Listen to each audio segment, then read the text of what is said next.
হবে জনাব জাকির হানিফ। এখনো চালু আছে, তো তোমাদের গুলো এখনো হয়। আমি আমার নিউজগুলো নেই। সভাপতি জেলা সমিতি সভা।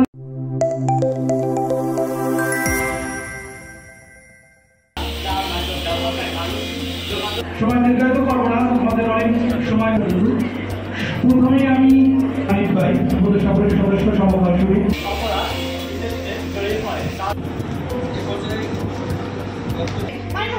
নিরাপদ শিক্ষামূলক প্ল্যাটফর্ম ব্যবহার করা উচিত।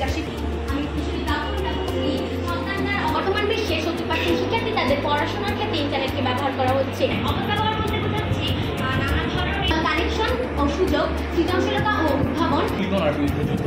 আমাদের যুদ্ধটা ইন্টারনেটের বিরুদ্ধে নয়, এর অবাধ এবং লাগামহীন ব্যবহারের বিরুদ্ধে যুদ্ধ।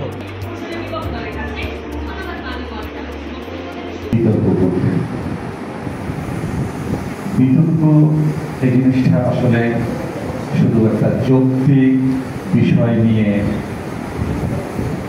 বলা যায় যে যুদ্ধক্ষেত্র নয়, যৌক্তিক আলোচনা বা যৌক্তিক যুদ্ধক্ষেত্রে বলা যায়।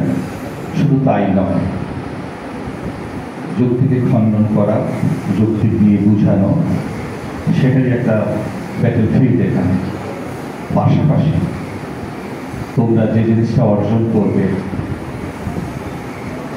যার ফলাফল আমি পাবো, তোমরা এই যে এখানে মঞ্চে এসে এতগুলো শিক্ষার্থী এবং ছাত্রদের সামনে কথা বলার যে তোমরা এই সাহসিকতা, দৃঢ়তা অর্জন করবে, সেটাই হবে তোমাদের ভবিষ্যৎ চলার বাধ্য।